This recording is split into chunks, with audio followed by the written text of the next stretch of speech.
समिति भोनापुर, उन लोगों से कल रात में हम लोग को जब पता चला कि विगत 23 तारीख से उन लोग धरना पर बैठे हैं, तो जाकर के व्यक्तिगत रूप से हम उन लोगों से मिले। और जब मिले तो देखे कि इस ठंड के मौसम में 60 साल, 65 साल, 70 साल तक की माताएं अपने बकाया मजदूरी के लिए वहां पर उन लोग इस ठंड में धरना पर बैठी हैं। बुजुर्ग बैठे हैं और नौजवान लोग भी बैठे हुए हैं, उनके परिवार के लोग बैठे हुए हैं। और विस्थापित परिवार का जब दर्द आप सुनिएगा तो आपको लगेगा कि कहीं ना कहीं उनके हक और अधिकार को लूटा जा रहा है। और वैसे परिस्थिति में हम लोगों का जो सार्वजनिक जीवन में जो भोनापुर विधानसभा की जनता ने जो जिम्मेदारी दी है, क्योंकि अक्सर 2024 चुनाव में हम लोग भोनापुर, केतार, खरौंधी सबसे अधिक हम जाया करते थे। और ये विस्थापित संघर्ष समिति के द्वारा हमारे पास चुनाव से पहले बात रखा गया था कि विस्थापित परिवार के जो लोग हैं वो ठगे गए हैं, उनका जमीन भी लिया गया है, उनको रोजगार नहीं दिया गया है।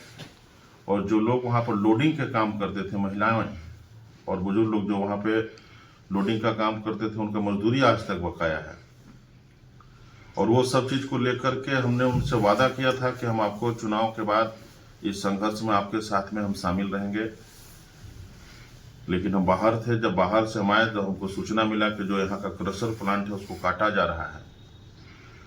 तो उसको गहनता से जब हम लोग पता किए तो सबसे पहले पता चला कि इसके पहले जो यहाँ के विधायक थे, पूर्व विधायक भानु प्रताप शाही जी, उनके द्वारा यह क्रशर प्लांट का जो अभी कटिंग का काम चल रहा है, इसका सौदा किया गया है।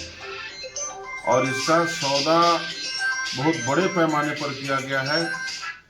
10 करोड़ रुपया लेकर के पूर्व विधायक भानु प्रताप के द्वारा यह क्रशर प्लांट को इसका टेंडर करा करके इसका कटिंग काम को, जो कटिंग हो रहा है, इसको शुरू कराया गया है। और इसको हम आप लोगों को बताना चाहेंगे कि यह क्रशर प्लांट जो है अब कटेगा नहीं। कल से हम विस्थापित परिवार के साथ में धरना में हम लोग शामिल होंगे।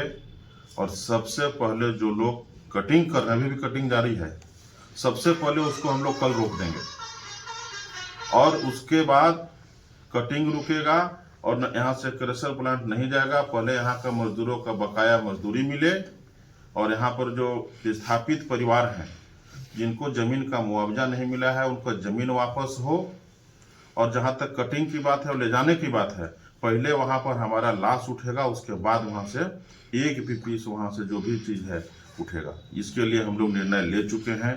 और वहाँ पर जितने भी बुजुर्ग अभिभावक जो हमारे पिता के समान हैं, हमारी माताएं हैं, सबसे पहले आंदोलन जहाँ पर लोग धरना दे रहे हैं उस स्थल पर जाएंगे और जा कर के उन लोगों से हम आशीर्वाद लेंगे। आशीर्वाद लेने के बाद हम लोग उस आंदोलन को कल से नए तरीके से शुरू करेंगे और एक भी टुकड़ा भी नहीं ले जा पाएंगे, आप लोगों से हम बताना चाहेंगे। यह निर्णय आपका व्यक्तिगत निर्णय है या झारखंड मुक्ति मोर्चा का निर्णय है? देखिए, जब पार्टी में हम लोग हैं तो पार्टी का भी निर्णय है, पार्टी के नेताओं को अवगत हम लोगों के द्वारा कराया जाएगा। लेकिन जब क्षेत्र में जाते हैं जनता के बीच में, तो अगर व्यक्तिगत रूप से जाते हैं, उनका बात को सुनते हैं, तो निर्णय तो लेना पड़ेगा। अब उसमें पार्टी शामिल हो नहीं हो वो अलग की बात है। लेकिन जब यह आपका इंडिविजुअल निर्णय है? नहीं, पार्टी का भी निर्णय है, लेकिन हाँ व्यक्तिगत ही निर्णय है। हमने किसी से पूछा नहीं है, हमने पार्टी के किसी पदाधिकारी से भी निर्णय के लिए पूछा नहीं है।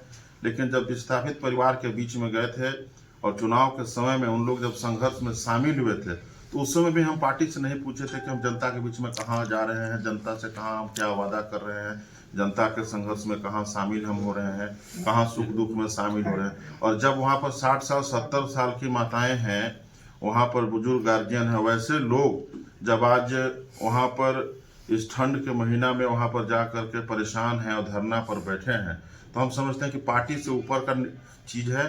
और इसमें हम लोगों को क्या इसमें विधायक जी का भी सहयोग रहेगा? विधायक जी भी इसमें शामिल होंगे? विधायक जी माननीय मुख्यमंत्री के पास अभी पहुंच चुके हैं, इस मामला को लेकर के उनसे भी हमारी बात हुई है। उनको हमने अवगत कराया है कि कल हम लोग निर्णय इस तरह का लिए हैं और उन्होंने भी बोला कि नहीं बहुत अच्छा निर्णय है, इस निर्णय में हम शामिल हैं। और विधायक जी चूँकि बाहर है इसलिए वो कल नहीं रह पाएंगे, लेकिन ताहिर जी भी बाहर है, वो भी नहीं रह पाएंगे बड़े भाई, लेकिन कल शोगरा बेगम जी मेरे साथ में रहेंगी। और हम समझते हैं कि हमारा निर्णय में पार्टी, हमारे बड़े भाई अनंत प्रताप देव जी, ताहिर अंसारी जी और पार्टी के एक एक कार्यकर्ता हमारे निर्णय को मानेंगे। और मेरा निर्णय गरीब परिवार के लिए ही बराबर होता है। और गरीब के बीच में जाने में, और जब गरीब परिवार के बीच में जाते हैं, जो वादा करते हैं तो उसको जब हम पूरा करेंगे तो उसमें तो सबको शामिल होना पड़ेगा। और यह व्यक्तिगत निर्णय नहीं है, यह भवनाथपुर विधानसभा के विस्थापित परिवार के लिए यह निर्णय है। और सार्वजनिक जीवन में अपने परिवार को छोड़ करके, अपने बाल बच्चों को छोड़ करके भवनाथपुर विधानसभा के लिए जीवन जब तक रहेगा हम लोग संघर्ष करेंगे।